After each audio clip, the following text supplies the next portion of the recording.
Welcome to Mia, the Passion Muse. I'm Mia Saenz Whitmore, your host, the Passion Muse.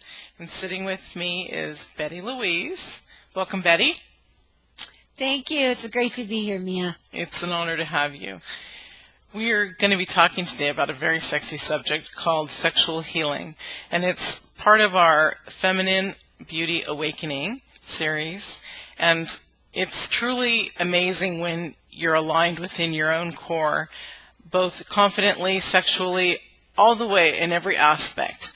When we are, as women, awakened and confident, we're very, very powerful. When you add that sensuality and sexuality to the mix, we're rock stars. We're the queens. So you had an amazing journey that I'd just like you to briefly share, because it'll open up people's eyes to what we're talking about, as well as I totally believe, and have used it myself, the sexual healing in my relationships, not just for personal, bringing us back together for connection, but also on a physical level. When I've needed to have certain energy or feeling like my menstrual cycle's not working correctly, the orgasms really do align my body. So.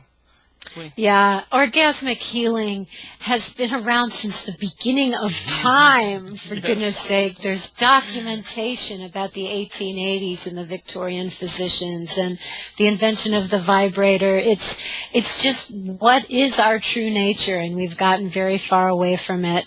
So the way I found my way back to my true nature was through a chronic pain condition.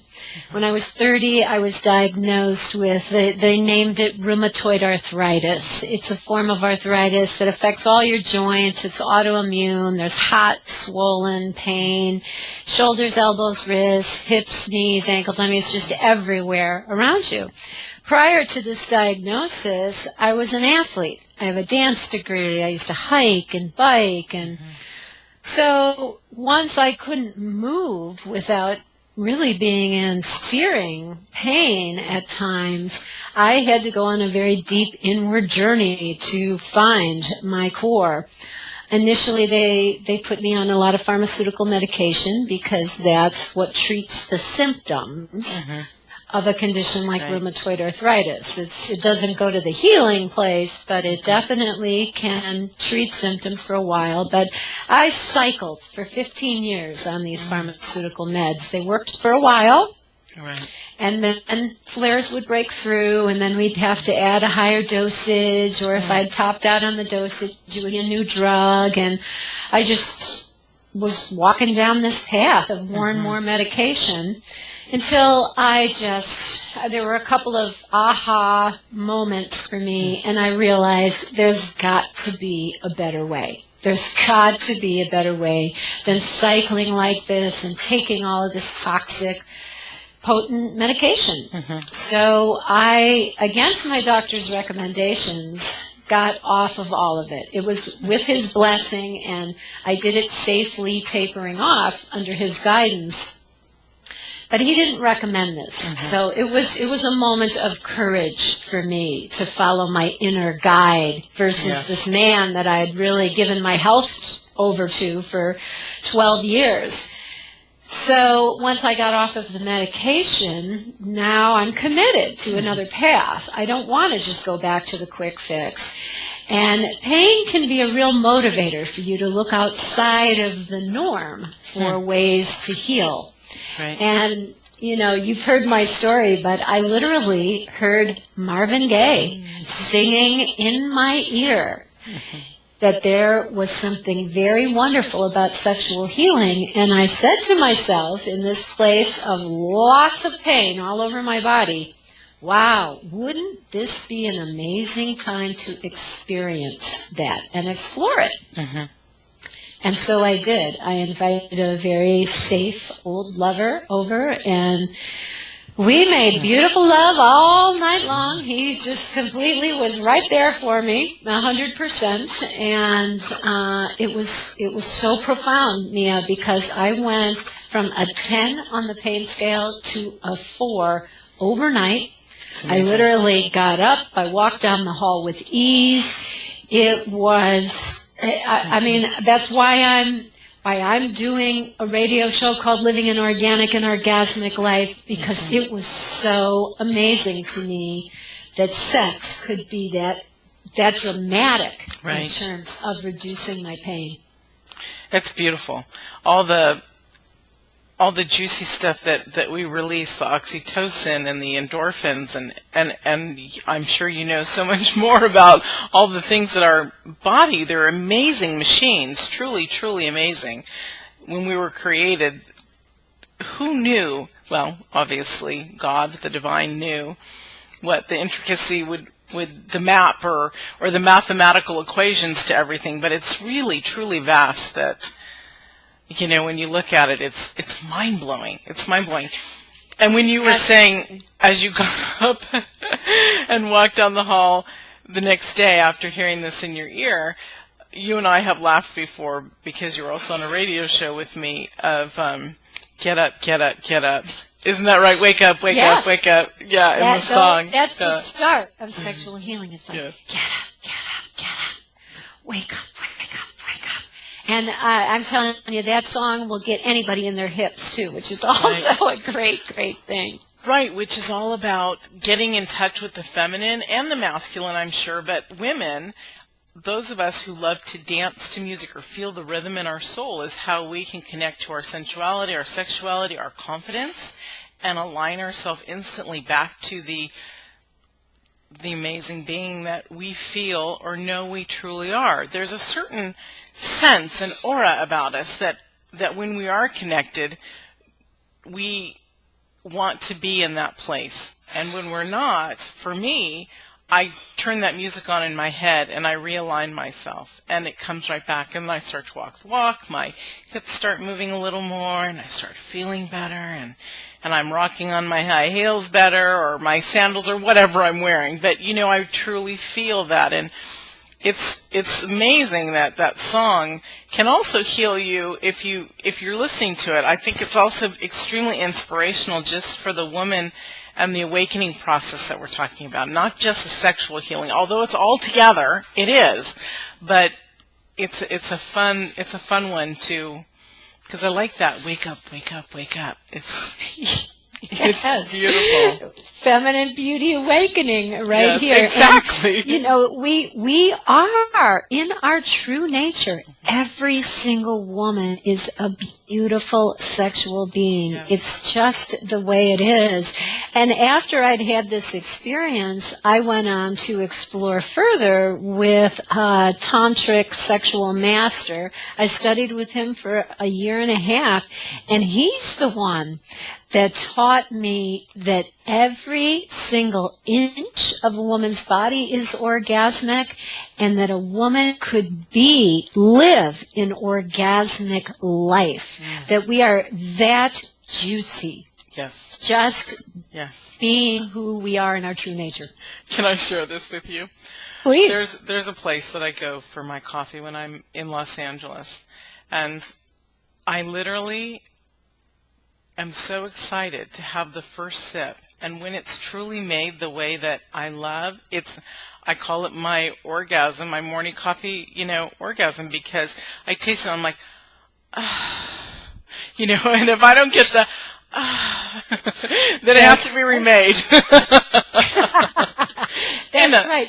Food, many people can relate to the orgasmic nature of food. Mm-hmm. And what I want to say is every experience in life can be orgasmic. That's really a choice that we make to reach down in to that inner juice. Right. Our sensual and bring being. It to this, and bring it to the surface and squeeze the juice out of every experience you have. Stay out of your judging mind. It's not a good or a bad. It's just, where's the juice in this? For all of our senses. It's for our sound through music and everything else. It's through our eyes, how we see things, the beauty in life, the trees, the flowers, everything. Every day I try to pick out several new things that I've never seen before, especially while I'm here in Florida. And it's fun. It's truly fun. And that's part of the sexual orgasmic, even though I wouldn't say that the cluster of date nuts that I took a photograph this morning, part of them green and part of them red, that has nothing to do with orgasms, but it was so beautiful that my eyes had glory upon them. And then you see the world differently. And it's all a part of the awakening. If you cannot see the beauty, you're not awakened. You're just not even wanting to be there. So every sense, sound, touch, and then our touch, it's so orgasmic that way. When you actually can feel like this gently, and you can feel the movement on your fingers and how it would feel on somebody's body, not just to them, but to you. That's part of that. That's part of that. It's beautiful. Sensuality is absolutely, in my mind, the first step before you can reach that deeply fulfilling, emotionally and physically fulfilling orgasmic experience. Is you have to be tuned into your sensuality. Sensuality is something that you can't be multitasking and be sensual. Right. So we are 100% present. We're out of our heads. We're into our bodies when we're feeling sensual. Right. So absolutely key to having orgasmic healing. Mm-hmm. And which quiets everything within us, because you can't experience that sensual beauty if your mind is chaotic. That's exactly. You can't even have an orgasm. You can fake an orgasm, but you can't have a truly fulfilling, emotionally and physically orgasm if you're thinking about the next thing you're going to do or what your day has been. It's literally impossible, and that's the difficult thing for us to do in our world, but for women particularly, because we're just cycling, we're on these hamster wheels, we're trying to be super women, and we need rest, we need space, we need to nourish and fill up so that our minds can relax. Yeah, that's beautiful. You know, as you were talking about the last part about the sensual, I was thinking about a show that you were on. Is this correct? She came to you, or you were on her show, about how the male brain is 2.5 times larger than the woman's in the sexual arena, in the area. And I'm thinking, no, are there some women who are so sexually constantly thinking about it?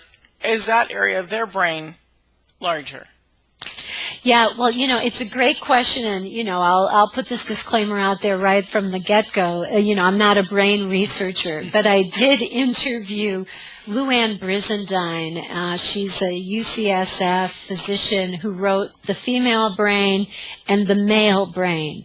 And what she has discovered, now get this, Mia, the female brain hasn't even really been studied until 1990. It makes sense, because we have not been allowed to be women or cherished, so that makes sense. Yeah, she tells this story, Luann tells the story about how when she was in medical school in I think it was the 70s or the 80s, and they were talking about the brain, and she raised her hand, she said, well, what about the female brain? And he goes, oh, we don't study the female brain. The hormones would mess up the data.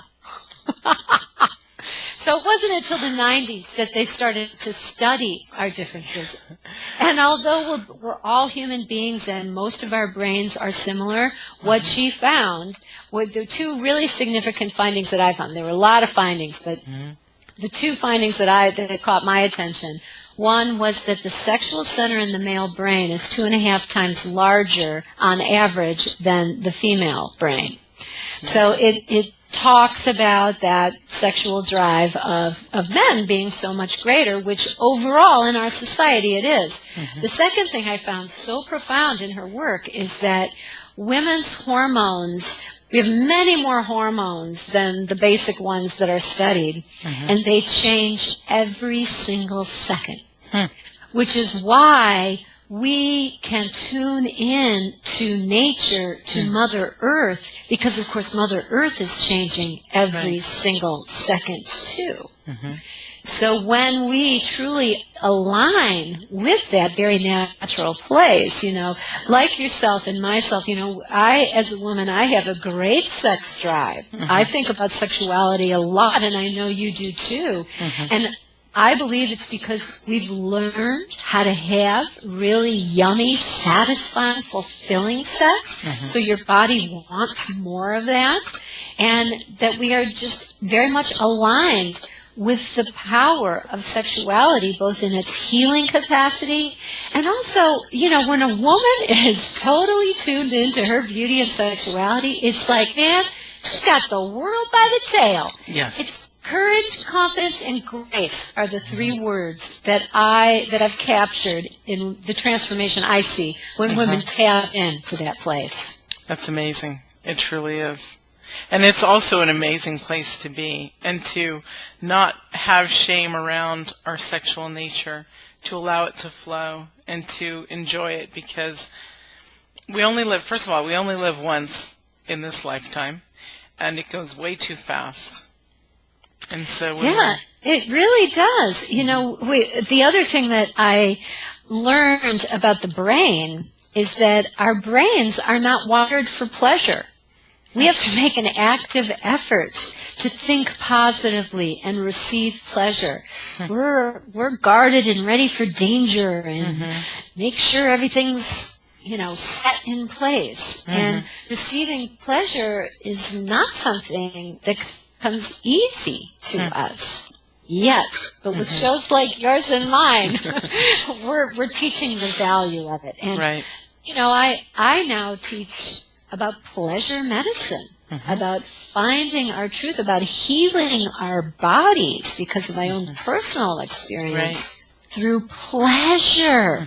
And I tell you what, since I've been studying this, man, it's just story after story, and I hear phenomenal stories about women that have had these experiences. Chronic migraine headaches are a perfect example. The chronic migraine headache, if a woman brings herself to orgasm or has an orgasm when the headache is first coming on, she can literally bypass the orgasm, shift the energy within her body so she has no headache. This is instead of taking lots and lots of pharmaceutical medication and pulling the sheets over your head and saying, let me just wait till this is over. Just think of the different energy. You talk about feminine beauty awakening. A woman brings her orgasmic energy into the world versus losing that woman for at least a day, many times more. Right. Yeah, it's amazing. There are also not very many men, when they're in that spot of pain or frustration, that will use sexual energy to heal themselves, or at least that's part of my experience that I've noticed, where that's something that I tend to go to for healing. My ex-husband and I used to do a lot of sexual healing that way, which is amazing because we just knew it felt good and made us feel good, I tell you, one of the stories I heard, a friend of mine said that she had the flu, and she and her husband have the same relationship. It sounds like you and your ex did. And her husband said, "Oh, honey, do you need a little bit of me?" And she goes, "Yeah." And sure enough, she felt better. Yeah. I've experienced that too. When sometimes on female issues inside internally, I feel like it's medicine. 3 days after, I can't believe I'm saying this, 3 days after I gave vaginal birth to my second son, he was a VBAC. The first one was a C-section. I had to have intercourse, and it was like not only were my hormones going nuts for it, but it was like an internal massage. And doctors say, do not have sex for so many weeks. I had to have it. And I truly was there for my children more because it literally healed me. It really, I had an episiotomy, and my son was almost 10 pounds, so, he was huge. And so being sewn back up, it really was something that was beneficial for me. I'm not saying everybody try that, because if the doctors say no and you're in pain, of course you don't do that. But my body was saying absolutely, absolutely, absolutely. And on the fourth day, I think it was the next day, we took our son out to dinner for Mother's Day. So it was something before I probably wouldn't have been able to do, but because my body felt good, we were able to go out as a complete family. The little, newborn and the 2.5-year-old, other child, and it was truly beautiful. Oh, that's so inspirational, Mia. I mean, to just really realize that, I think it comes down to us trusting. It's just like you said, the doctor told you, don't do this, but you, in your intuition, knew that it would be a good thing for you. Right. And that's also part of our true nature. And God bless you for being so tuned into your true nature. My womanhood. That's right, baby. Well, it's the best place to be tuned in, isn't it? It sure is. Well, I'm sure that people want to know some other very interesting facts, and that is you have a part of your program is having the man honor the woman and the woman honoring the man, and that's also part of becoming aligned together to rise side by side to support each other as opposed one blocking the other. So would you share that with us? Yeah, absolutely. Most of my work is done with women. I do feel like women have a special ability to vibrate out into the world exactly what we need right now. Yes. Beauty and sexuality, it's literally healing to our relationships and healing to our planet. I see a clear vision of it. I've experienced and witnessed it.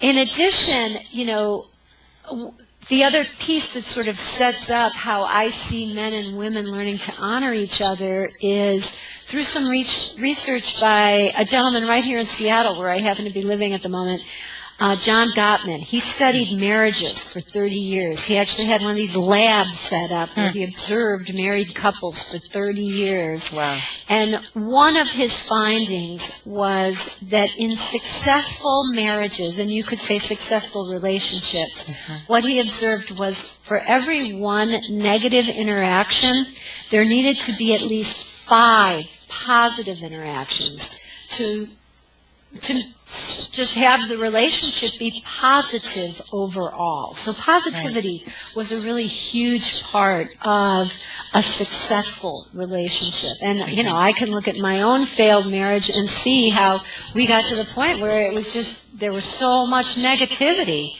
and we just lost sight of the positive things that were all around us, of course. Right. So I just feel so strongly that for women, we need to remember to honor and respect the magnificence of the masculinity that's on this planet. Absolutely without men, agree. We wouldn't be here. Right. Right. We're amazing creatures. We can birth, feed our babies, everything. But we absolutely, and this is what I share with women too, that's why I love that you just said that.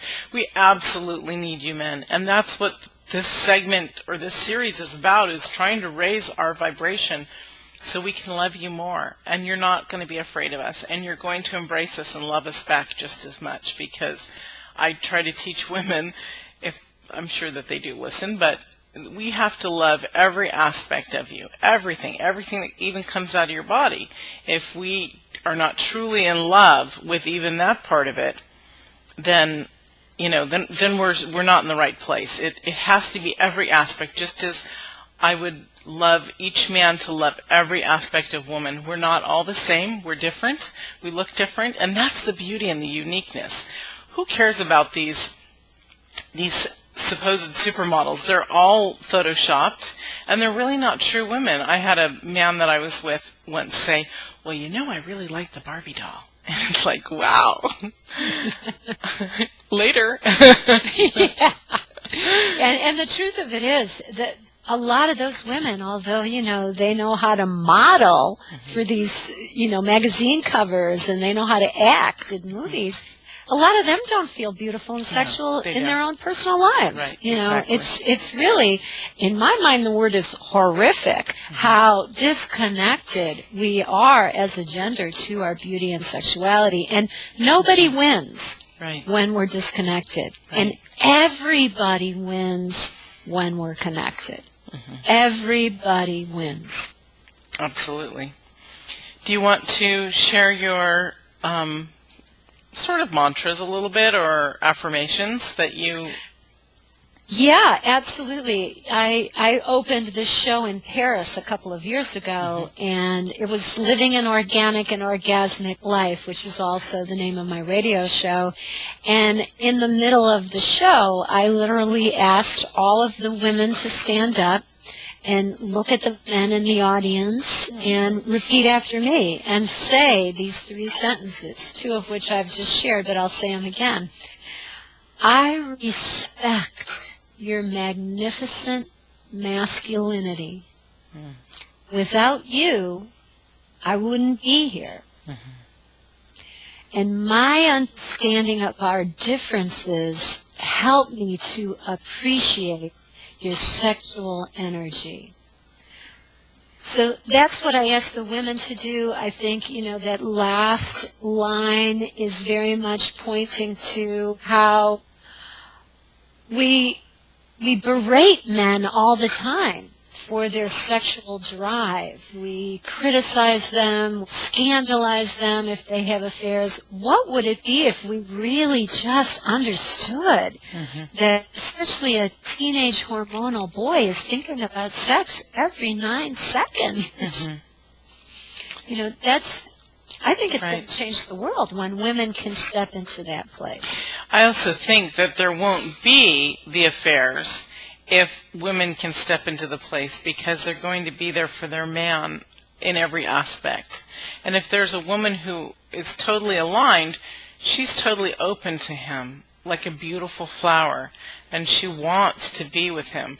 I've joked around with certain partners that I've had and said, I really need a harem. I need 3 men because one just doesn't do it, I'll rotate you guys around. And I don't think that it was really appreciated every time I said it, and I see that even more so right now because, what am I, not really trying to be a hypocrite here, but, but I will say, I'm here open for you all the time, ready to give and love, and I love that you love me, but I also would like to have the physical sexual love all the time. And I've had guys say that, I'm really tired, or, I want to be with you. But it's truly, it's amazing because when they have in other cultures, or used to in the past, they'd have these harem families. What about the woman? What if, and maybe only the rulers got to have them, the female queens or pharaohs, and that's not right, because we should all be so perfectly aligned that both the man and the male and female are working together for that beauty. Yeah, what you're making me think about right now is how we've gotten so far away from our true natures, both men and women. I think that the feminist movement was absolutely fabulous on a lot of levels for us to be respected in new ways.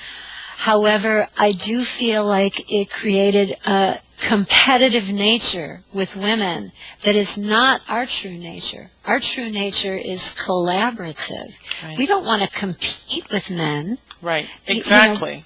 That's a male characteristic. And we don't want to compete with women either. We want to embrace our sisterhood and to love each other, because otherwise we're not raising that vibrational energy of love. We're diminishing it.